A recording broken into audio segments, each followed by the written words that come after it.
Nous en sommes déjà rendus à la 10e leçon et elle portera sur l'adverbe. L'adverbe peut servir à préciser le sens d'un autre mot. Dans l'exemple ici, la route est très enneigée. On a le mot ici « très » qui est notre adverbe qui vient préciser ici la façon dont la route est enneigée. L'adverbe peut occuper la fonction de complément de phrase.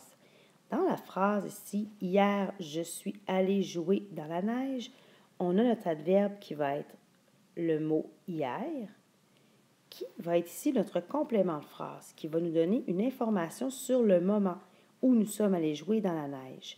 Et on sait que le complément de phrase n'est pas essentiel à la phrase, on peut l'enlever. On pourrait dire « je suis allé jouer dans la neige ». Alors, hier, ici, l'adverbe qui nous donne une indication de temps.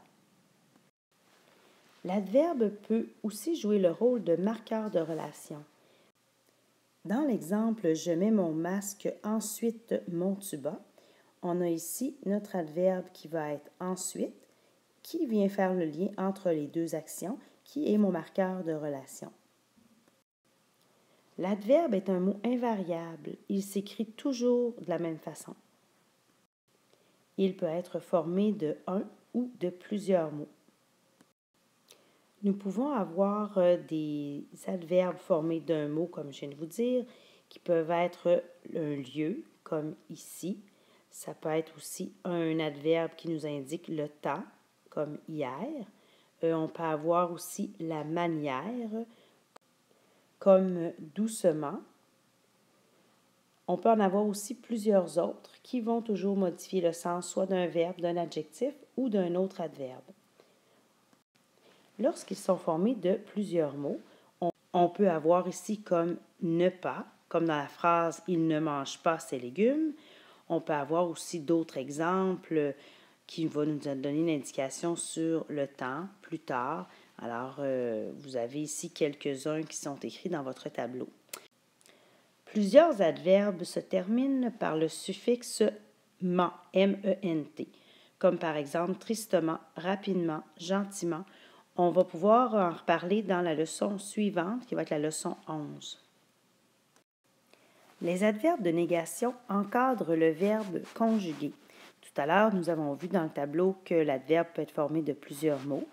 Alors ici, dans la phrase « il ne part pas seul », l'adverbe va être formé avec le mot « ne » et « pas », et il va venir encadrer notre verbe « part » ici.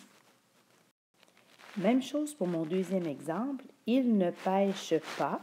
Alors, on va commencer par le verbe. Le verbe va être « pêche ».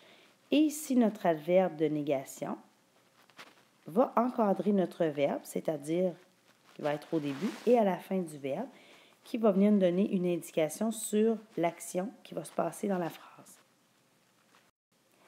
Les adverbes peuvent aussi se placer devant un verbe à l'infinitif. Alors ici, notre verbe à l'infinitif qui n'est pas conjugué va être « pêcher ». Notre adverbe de négation, ne pas ici, et on voit qu'il est placé devant notre verbe à l'infinitif. Dans mon deuxième exemple, ne pas faire de feu.